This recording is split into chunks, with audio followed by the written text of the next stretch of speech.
नमस्कार दोस्तों, मैं हूं कैलाश चौधरी और आज हम पढ़ेंगे सामाजिक विज्ञान 10वीं माध्यमिक शिक्षा बोर्ड का पहला टॉपिक स्वर्णिम भारत प्रारंभ से 1206 ईस्वी तक। दोस्तों, इस टॉपिक के अंतर्गत हम जो हमारा भारत रहा है स्वर्णिम भारत की जब से स्थापना हुई है, जब से भारत को जाना जाता है, जब से इतिहास लिखा गया है, तब से लेकर 1206 ईस्वी तक, यानी 1206 ईस्वी में क्या हुआ था, गुलाम वंश की स्थापना हुई थी। गुलाम वंश तक भारत के इतिहास के बारे में जानेंगे इस टॉपिक के अंतर्गत।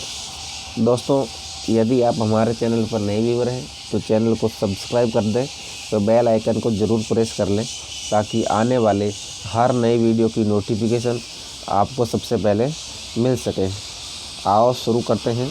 भारत का इतिहास और संस्कृति अपने प्रारंभिक काल से ही गौरवशाली रही है।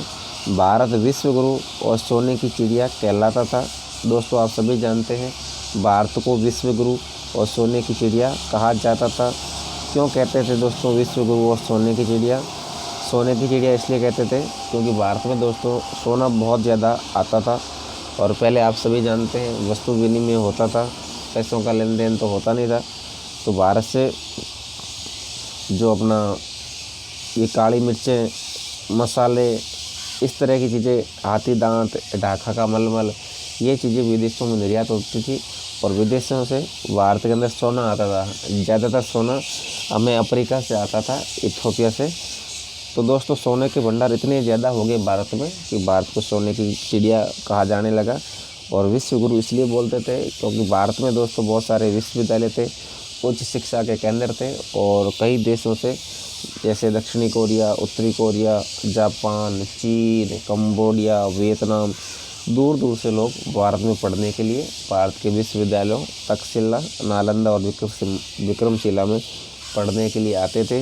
इसीलिए भारत को विश्व गुरु कहते थे। दोस्तों, संपूर्ण विश्व का परिवार के रूप में भावना, और जो जिसे वसुदेव कुटुंबकम कहते हैं, ये भारत में दोस्तों जो हमारे वेदों के अंदर ये लिखा हुआ है वसुदेव कुटुंबकम, ये हमारा संपूर्ण विश्व है, एक परिवार की तरह है। ये भी दोस्तों अपने आप में बहुत बड़ी बात है। और सभी के कल्याण व स्वास्थ्य की कामना, सर्वे भवन्तु सुखिनः सर्वे सन्तु निरामया करना हमारा आदर्श है। उत्खनन और पुरातात्विक अवशेषों के आधार पर भारतीय संस्कृति का विश्वव्यापी स्वरूप दिखाई देता है। समुद्र पार भारतीय प्रदेशों को द्वीपांतर कहा जाता था। दोस्तों, समुद्र से पार भारतीय प्रदेशों को किस नाम से जाना जाता था? द्वीपांतर के नाम से। ये भी आपको ध्यान रखना है। द्वीपांतर क्या है कि समुद्र से पार जो भारतीय प्रदेशों को द्वीपांतर के नाम से जाना जाता था।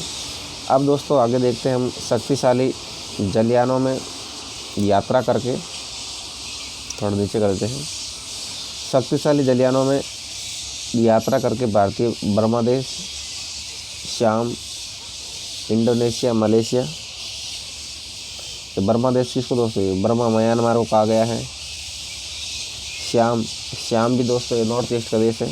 श्याम आप ऐसे करना, कमेंट बॉक्स में लिखना और बताना कि श्याम किस देश को कहते हैं। इंडोनेशिया जस्ट नीचे है भारत के, म्यांमार से नीचे, मलेशिया, ऑस्ट्रेलिया, बोर्नियो द्वीप भी इंडोनेशिया का ही भाग है। फिलीपींस, जापान व कोरिया तक पहुँचे और वहाँ अपना राजनीतिक व सांस्कृतिक साम्राज्य स्थापित किया। और प्राचीन भारत में हमारे बंदरगाह और नाविक शक्ति अत्यधिक विकसित थी। सिंधु नदी में 6000 वर्ष पूर्व चलने वाले जलयानों का उल्लेख विद्वानों ने किया है। दोस्तों, आपको पता होगा कि सिंधु नदी में 6000 साल पहले चलने वाले जलयानों का उल्लेख भी हुआ है। कितने पुराने टाइम से हमारे जो सिंधु नदी है इसमें जलयान चल रहे हैं। भारतीय जल व थल दोनों मार्गों से विश्व के विभिन्न देशों में पहुँचे और वहाँ के निवासियों को अपने धर्म व संस्कृति से परिचित करवाया। और इन साहसी वीरों ने भारतीय दर्शन विज्ञान, ज्योतिष, स्थापत्य, युद्ध शास्त्र, नीति शास्त्र, संगीत व वैदिक ग्रंथों का विश्व में प्रसार किया और भारत की प्राचीन सभ्यता का हमें प्रारंभ से ही विकसित स्वरूप दिखाई देता है। आगे दोस्तों अपना सिंधु सरस्वती सभ्यता, वैदिक सभ्यता, रामायण और महाभारत कालीन सभ्यता और संस्कृति का काल भी भारत का स्वर्णिम काल रहा है। तो दोस्तों ये भारत के जितने भी काल हुए हैं, सिंधु सरस्वती सभ्यता का काल, वैदिक सभ्यता, रामायण महाभारत काल, ये सारी काल दोस्तों स्वर्णिम काल कहे जा सकते हैं और वेदों को विश्व ज्ञान कोश के रूप में जाना जाता है। तो दोस्तों ये भी आपको ध्यान रखना है कि विश्व ज्ञान कोश किसे कहते हैं, वेदों को। वेदों में दोस्तों बहुत कुछ लिखा हुआ है, इतनी सारी चीज़ें हैं दोस्तों, बहुत पहले लिख गए थे हमारे विद्वान। सिंधु सरस्वती सभ्यता स्थापत्य की दृष्टि से सर्वोत्कृष्ट सभ्यता है। रामायण और महाभारत भारत के विविध आदर्श और नीति ग्रंथों के रूप में प्रसिद्ध रहे हैं। हमारा महाजनपद काल गणतंत्रात्मक और संवैधानिक व्यवस्था का आदर्श रहा है। दोस्तों जो हमारा महाजनपद काल है, तो उसमें गणतंत्रात्मक शासन व्यवस्था रही है। तो दोस्तों कितने समय पहले गणतंत्रात्मक शासन व्यवस्था आ गई थी, ये भी आपको ध्यान रखना है। उस समय तो सारे राजा लोग हुआ करते थे, लेकिन फिर भी अपने गणतंत्रात्मक शासन व्यवस्था होती थी। और उत्तर वैदिक काल में हमें विभिन्न जनपदों का अस्तित्व दिखाई देता है। और इस काल तक पूर्वी उत्तर प्रदेश और पश्चिमी बिहार में लोहे का व्यापक रूप से उपयोग किया जाने लगा। लौह तकनीक ने लोगों के भौतिक जीवन में बड़ा परिवर्तन कर दिया और इससे समाज में स्थायी जीवन यापन की प्रवृत्ति सुदृढ़ हो गई। कृषि उद्योग,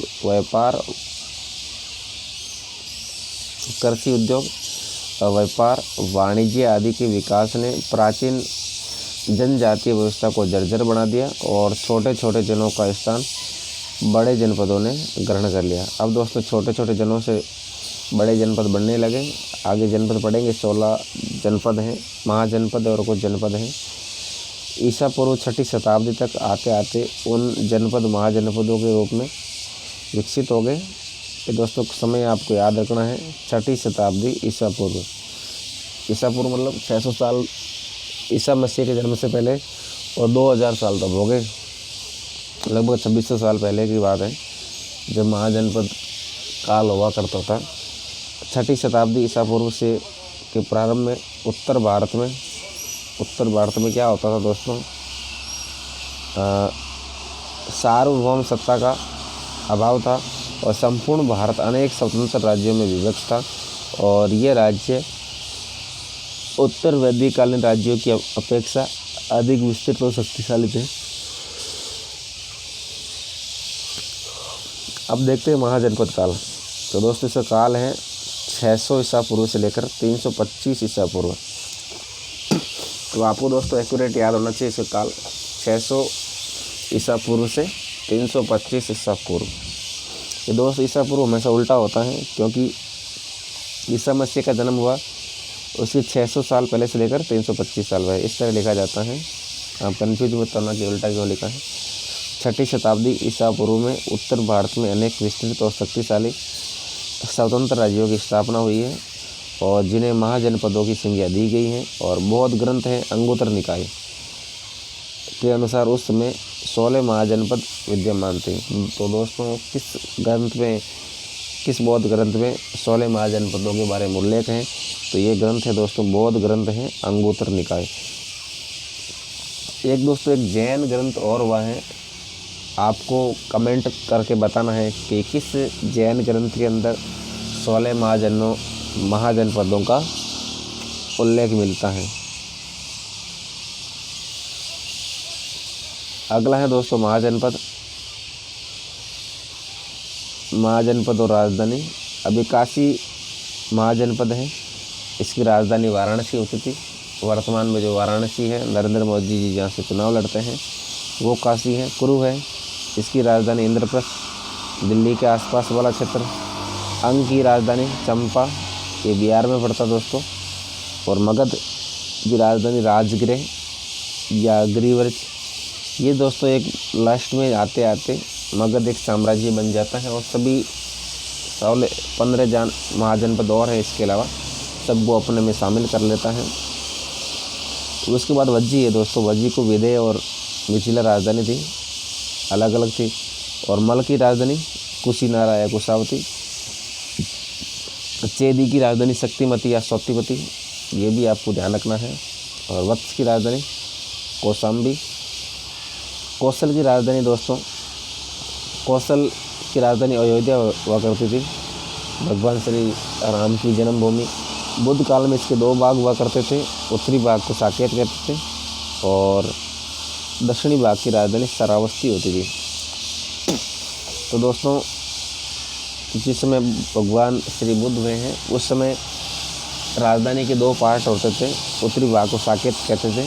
आपने रामायण में पढ़ा होगा दोस्तों कि आपको गुरुजन कहते हैं भगवान श्री राम को कि आपको सीता साकेत धाम मिलेगी। तो साकेत ये है दोस्तों, इस राजधानी का उत्तरी भाग है और श्रावस्ती इसका दक्षिणी भाग है। पांचाल की राजधानी, उत्तरी पांचाल की राजधानी अहिछत्र और दक्षिणी पांचाल की राजधानी काम्पिल्य, ये भी आपको ध्यान रखना है। पांचाल की भी 2 राजधानी हैं। फिर आगे आता मत्स्य।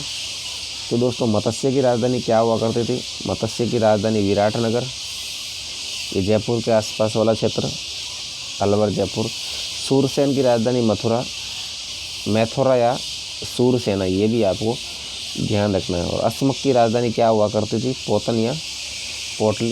अस्मक की राजधानी पोतन या पोटली। अवंती की राजधानी, तो दोस्तों उत्तरी अवंती की राजधानी उज्जैनी और दक्षिणी अवंती की राजधानी महिष्मती हुआ करती थी। दोस्तों 2 राजधानियाँ थी अवंती की भी, उत्तरी अवंती की राजधानी उज्जैन और दक्षिणी अवंती की राजधानी महिष्मती। गांधार की राजधानी तक्षशिला, ये दोस्तों तक्षशिला कहाँ पड़ेगा? वर्तमान अफगानिस्तान में आ गया। तो दोस्तों, इस बाद आपसे पूछा जा सकता है कि कौन से 2 महाजनपद अभी भारत में नहीं है? तो गांधार और कम्बोज भी भारत में नहीं है। कम्बोज की राजधानी राजपुर या हाटक हुआ करते थे। अवंती के 2 भाग उज्जैनी और महिष्मती। ऊपरी 16 महाजनपदों में 2 प्रकार के राज्य थे, राजतंत्र और गणतंत्र। दोस्तों, ये जो 16 जनपद थे इसमें भी 2 प्रकार के हुआ करते थे, जो राजतंत्र और गणतंत्र। तो 4 तो थे राजतंत्र और बाकी गणतंत्र हुआ करते थे। कौशल, वत्स, अवंती और मगध, ये आपको ध्यान रखना चारों का नाम। कौशल, वत्स, अवंती और मगध, ये दोस्तों राजतंत्र थे। क्या थे ये? सर्वाधिक शक्तिशाली राजतंत्र थे। तो दोस्तों ये पॉइंट नोट करने योग्य हैं। कौशल, वत्स, अवंती और मगध। 6ठी शताब्दी ईसा पूर्व में अनेक गणतंत्रों का भी अस्तित्व था दोस्तों। इसके अलावा गणतंत्र भी थे। कौन कौन से थे? कपिलवस्तु के शाक्य, और ये कपिलवस्तु हुआ करता था जहाँ गौतम बुद्ध का जन्म हुआ है, वो दोस्तों ये गणतंत्र था। शाक्य और सुसुमिर गिरी के बाग, दोस्तों ये भी आपको ध्यान रखना है। क्या नाम है? सुसुमार गिरी, यहाँ के बाग प्रसिद्ध थे। और अलकप के बुल्ली प्रसिद्ध थे। और केशपुत्री कालाम, केशपुत्री क्या थे? कालाम। और रामग्राम के कोलिये फेमस थे। कुशीनारा के मल और पावा के भी मल। पिपलीवन के मौर्य, तो दोस्तों पिपलीवन के मौर्य प्रसिद्ध थे। और इसके अलावा वैशाली के लिच्छवी, लिच्छवी कहाँ के थे? वैशाली के थे। और मिथिला के विधे। तो दोस्तों ये जितने भी है आपको ध्यान रखना है कि कौन कौन से गणतंत्र थे। शाक्य, कपिलवस्तु के, सुषमारगिरी के भाग, अलकप के बुल्ली, कैलपुत्र के कलाम, रामगढ़ के कोलिये, कुशीनारा के मल, पावा के मल, पिपलीवन के मौर्य, वैशाली के लिच्छवी, मिथिला के विदय, ये सारे दोस्तों ये गणतंत्र थे। अब देखते हैं राजस्थान के प्रमुख जनपद। राजस्थान में कौन कौन से जनपद हुआ करते थे उन सभी के बारे में हम देखते हैं। वैदिक सभ्यता के विकास क्रम में राजस्थान में भी जनपदों का उदय देखने को मिलता है। यूनानी आक्रमण के कारण पंजाब की मालव, सिवी और अर्जुनायन आदि जातियां जो अपने साहस और शौर्य के लिए प्रसिद्ध थी, ये दोस्तों उसमें पंजाब की जातियाँ थी मालव, सिवी, अर्जुनायन, जो बहुत वीर जातियाँ हुआ करती थी, जो अपने साहस और शौर्य के लिए प्रसिद्ध थी। राजस्थान में आई और यहीं पर निवास करने लगी और इस प्रकार राजस्थान के पूर्वी भाग में जनपदीय शासन व्यवस्था का सूत्रपात हुआ। तो कौन से भाग में हुआ है? राजस्थान के पूर्वी भाग के अंदर सबसे पहले जनपद आए हैं। प्रमुख जनपद कौन थे राजस्थान में? एक जांगल था दोस्तों, बीकानेर नागौर के आसपास वाला क्षेत्र जिसे जांगल कहा करते थे।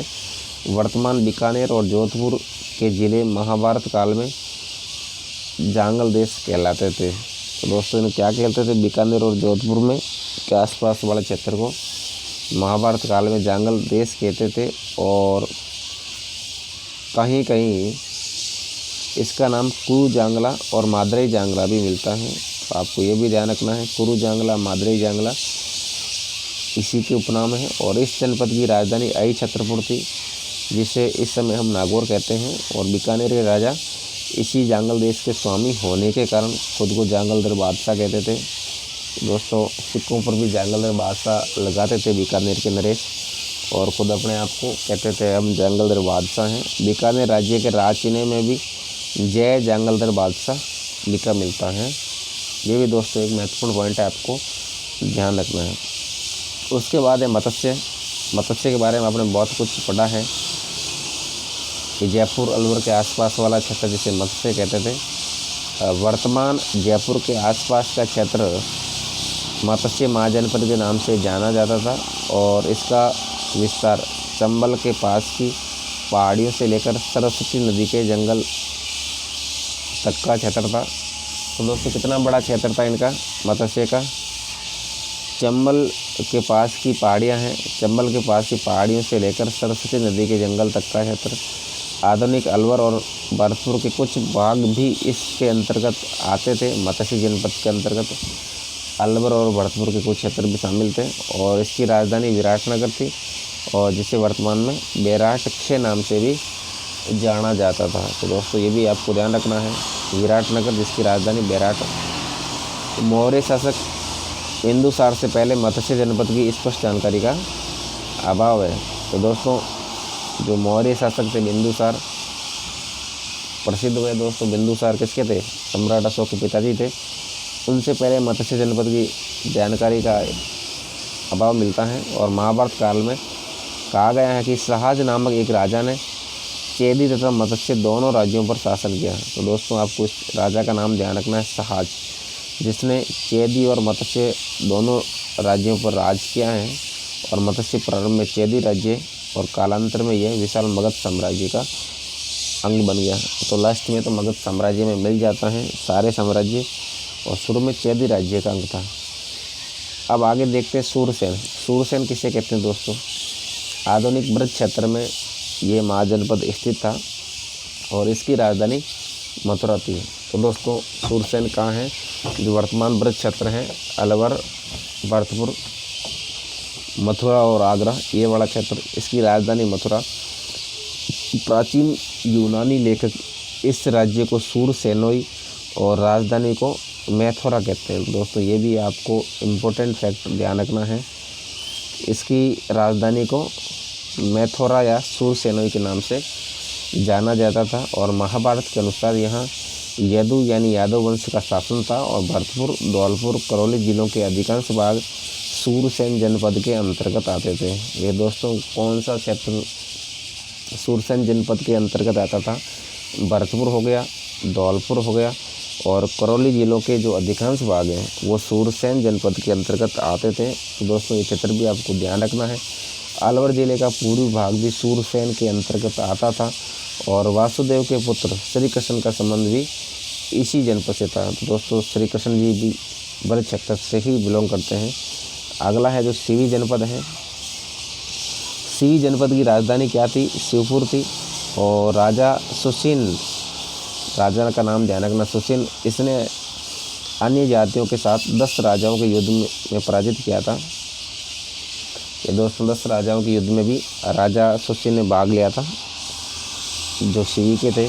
और प्राचीन शिवपुर की पहचान वर्तमान पाकिस्तान के शोरकोट नामक स्थान से की जाती है, और कालांतर में दक्षिणी पंजाब की यह सीवी जाति राजस्थान के मेवाड़ क्षेत्र में निवास करने लगी। दोस्तों अंत के अंदर क्या ये सीवी जाति है जो राजस्थान का मेवाड़ क्षेत्र है, यहाँ निवास करने लगी।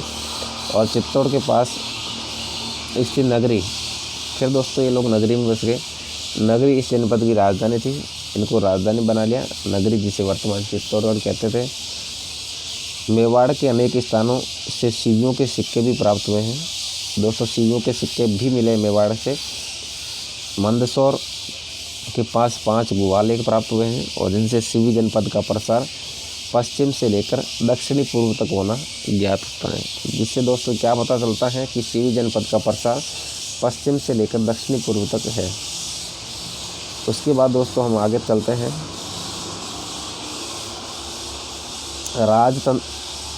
गणतंत्रात्मक शासन प्रणाली के बावजूद इन जनपदों की राजसत्ता कुलीन परिवारों के हाथ में थी और इन परिवारों के प्रतिनिधि भी संतागार सभा के प्रमुखों के रूप में शासन की व्यवस्था करते थे।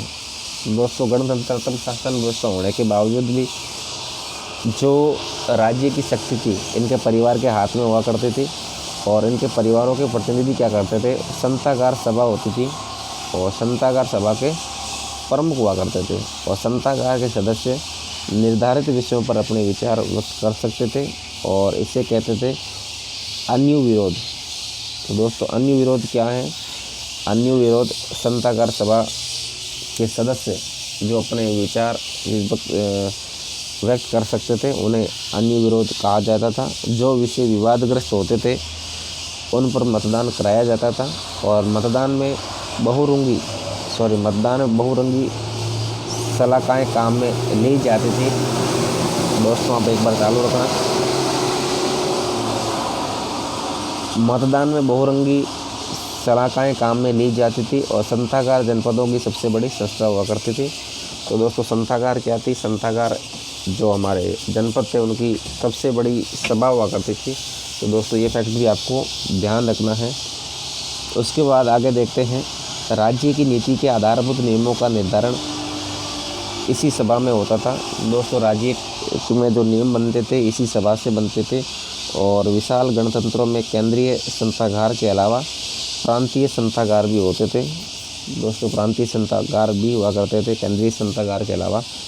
और कालांतर में गुटबाजी और आपसी फूट के कारण इन गणराज्यों का पतन हुआ और समकालीन गण राजतंत्रों की विस्तारवादी नीति न्यूनाधिक रूप से इनके पतन के लिए उत्तरदायी थी और जैसे जैसे गणतंत्रों ने अपना विस्तार किया तो ये गणतंत्र खत्म हो गए और लास्ट में फिर कौन बचते हैं? राजतंत्र ही बचते हैं। नेक्स्ट है दोस्तों मौर्य, शुंग, सातवाहन, गुप्त, वर्धन, पाल, राष्ट्रकूट, प्रतिहार, चोल, पल्लव और चालुक्य साम्राज्य। ये सारी चीज़ें पढ़ेंगे दोस्तों। सबसे पहले देखते हैं हम मौर्य वंश। तो दोस्तों आपको इनका क्रम भी याद होना चाहिए कि सबसे पहले कौन आए थे? मौर्य आए थे। मौर्य के बाद कौन आए? शुंग आए। शुंग के बाद कौन आए? सातवाहन आए। फिर गुप्त आए। मौर्य आपने पढ़ रखा पहले, गुप्त भी बहुत बड़ा है। दोस्तों मौर्य और गुप्त के बीच में कौन होते हैं? शुंग होते हैं। शुंग के बाद में सातवाहन आते हैं और वर्धन, गुप्त के बाद आएंगे हर्षवर्धन और इसके बाद दोस्तों पाल आ जाएंगे। फिर राष्ट्रकूट और प्रतिहार। ये इनका 100 वर्ष का संघर्ष हुआ था तो ये तीनों प्रसिद्ध हैं। चोल, पल्लव, चालुक्य। पहला है मौर्य साम्राज्य। 16 महाजनपदों में से एक मगध का साम्राज्य के रूप में आविर्भाव हर्यक वंश के समय हुआ। तो दोस्तों मगध का साम्राज्य कब बना? जब हर्यक वंश का उदय हुआ उस समय दोस्तों ये मगध साम्राज्य का उदय हुआ है। तो आपसे पूछा जा सकता है कि मगध साम्राज्य के रूप में कब किसके वंश में परिवर्तित हुआ? हर्यक वंश के टाइम में। और कालांतर में मगध ने प्राय समस्त उत्तरी भारत पर अपना आधिपत्य स्थापित कर लिया और धीरे धीरे दोस्तों मगध लास्ट के अंदर पूरे भारत पर अधिकार कर लेता है। उत्तरी भारत पर दोस्तों दक्षिणी भारत पर मगध अधिकार नहीं कर पाता है। मौर्य वंश की स्थापना ईसा पूर्व 326 ईस्वी के लगभग मगध के राज सिंहासन पर नंद वंश का एक विलासी राजा गणानंद सिंहासन था। दोस्तों नंद वंश का राजा हुआ करता था गणानंद और बहुत विलासी था और इस समय पश्चिमोत्तर भारत सिकंदर से आक्रांत था और सिकंदर इस समय सारे लोग डरे हुए थे कि सिकंदर आक्रमण कर सकता है कभी भी पश्चिमी भारत, उत्तरी पश्चिमी भारत से।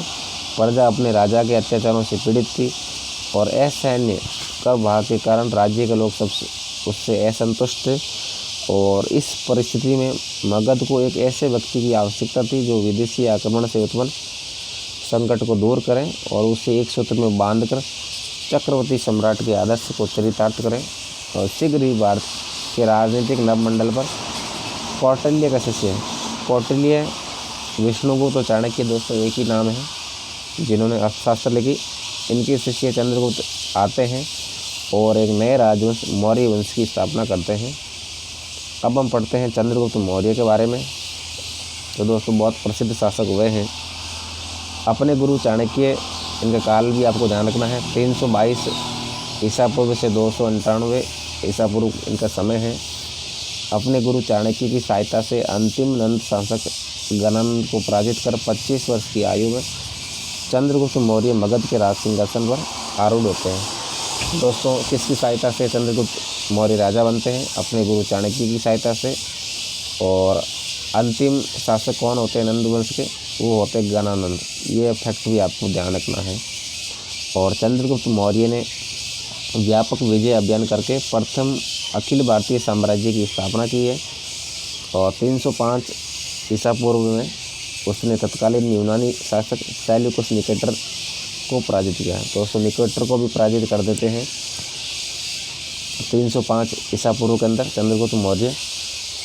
और संधि हो जाने पर सेल्यूकस ने चंद्रगुप्त से 500 हाथी लेकर पूर्वी अफगानिस्तान, बलूचिस्तान और सिंधु नदी के पश्चिम का क्षेत्र उसे दे दिया।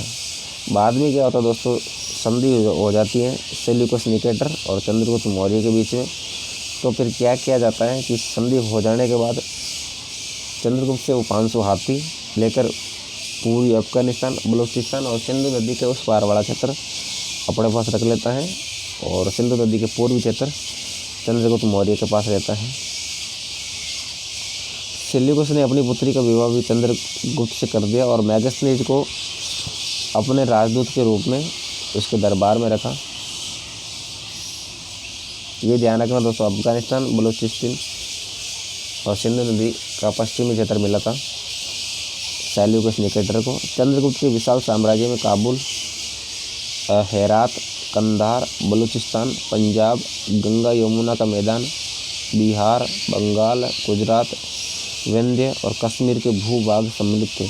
तो दोस्तों कितने बड़े क्षेत्र में चंद्रगुप्त मौर्य का जो साम्राज्य हुआ करता था, काबुल, हेरात, कंधार, बलूचिस्तान, पंजाब, गंगा यमुना का मैदान, बिहार, बंगाल, गुजरात, विंध्य, कश्मीर, ये क्षेत्र हुआ करता था। और तमिल ग्रंथ एहना नुरु और जो मुरना नूरू से विदित होता है कि चंद्रगुप्त मौर्य ने दक्षिणी भारत पर भी आक्रमण किया। तो दोस्तों ये आपको ध्यान रखना है, किस ग्रंथों से पता चलता है कि चंद्रगुप्त मौर्य ने दक्षिणी भारत पर आक्रमण किया था? कि तमिल ग्रंथ एहना नूरू और मुरना नूरू से पता चलता है। वृद्धावस्था में चंद्रगुप्त क्या करते हैं, जो भद्र बहु नाम के एक जैन साधु होते हैं उनसे जैन धर्म की दीक्षा ले लेते हैं। और उसने 298 ईसा पूर्व में जो हमारा श्रवण बेलगोला होता है दोस्तों, श्रवण बेलगोला मैसूर में उपवास करके अपना अन्न त्याग देते हैं। यानी जो संथारा पत्ती है, संथारा पत्ती के द्वारा चंद्रगुप्त मौर्य अपना शरीर त्याग देते हैं। अगला है दोस्तों बिंदुसार, 298 ईसा पूर्व से 272 ईसा पूर्व। बिंदुसार चंद्रगुप्त मौर्य का पुत्र व उत्तराधिकारी था। दोस्तों ये भी आपको ध्यान रखना है कि बिंदुसार कौन थे। बिंदुसार चंद्रगुप्त मौर्य के पुत्र थे और उत्तराधिकारी थे, जिसे यूनानी लेखक एमिथोचेटस कहते थे। यूनानी लेखकों ने बिंदुसार को किस नाम से जाना है दोस्तों? तो बिंदुसार को यूनानी लेखकों ने एमिथोचेटस कहा है और वायु पुराण में इसे भद्रसर और जैन ग्रंथों में सिंहसेन कहा गया है। तो दोस्तों ये भी ध्यान रखना है कि वायु पुराण में बिंदुसार को किस नाम से जानते थे? भद्रसार के नाम से, और जैन ग्रंथों में सिंहसेन के नाम से। तो भद्रसार, सिंहसेन, एमिथोचेटस बिंदुसार के ही नाम हैं। और उसने सुदूरवर्ती दक्षिणी भारतीय क्षेत्रों को भी जीतकर मगध साम्राज्य में सम्मिलित कर लिया था। ये जो सुदूर दक्षिणी क्षेत्र हैं इनको भी मगध साम्राज्य में शामिल कर लेते हैं बिंदुसार। और दिव्य अवदान के अनुसार इसके शासनकाल में तक्षशिला में 2 विद्रोह हुए हैं। दोस्तों किस ग्रंथ से पता चलता है कि इसके शासनकाल में 2 विद्रोह हुए? दिव्य वरदान ग्रंथ से पता चलता है। और जिसके दमन करने हेतु पहले अशोक और बाद में सुसीम को भेजा। दमन करने के लिए दोस्तों किसे भेजा जाता है? तो दमन करने के लिए दमन करने के लिए सुसीम पहले अशोक को भेजते हैं। जब अशोक से काम नहीं चलता है तो सुसीम को भेजा जाता है। बिंदुसार के राज दरबार में यूनानी शासक एंटियोकस प्रथम ने डायमेकस नामक व्यक्ति को राजदूत के रूप में नियुक्त किया था। तो दोस्तों बिंदुसार के राज दरबार में जो यूनानी शासक होते हैं एंटियोकस प्रथम, वो डायमेकस को नियुक्त करते हैं। और प्लिनी के अनुसार मिस्र नरेश फिलाडेल्फस, जिसका पूरा मैल द्वितीय के नाम से भी जानते हैं, इन्होंने डियानीसिस नामक मिस्री राजदूत बिंदुसार के दरबार में भेजा था। तो दोस्तों इनको आपको नाम ध्यान रखना है। जो हमारे फिलाडेल्फस होते हैं मिस्र के शासक, वो डियानीसिस को भेजते हैं। और यूनान के शासक होते हैं एंटियोकस, वो डायमेकस को भेजते हैं। तो दोस्तों ये एंटियोकस प्रथम और फिलाडेल्फस ये बिंदुसार के काल में ही हुए हैं। तो दोस्तों इतने सारे फैक्ट हैं, कितने महत्वपूर्ण फैक्ट हैं। तो दोस्तों आज हम इतना ही पढ़ेंगे। बाकी जो सम्राट अशोक हैं उसके कल देखेंगे, क्योंकि दोस्तों वीडियो काफ़ी लंबा हुआ जा रहा है, लगभग आधा घंटा हो गया है। आज के लिए बस इतना ही। जय हिंद, जय भारत।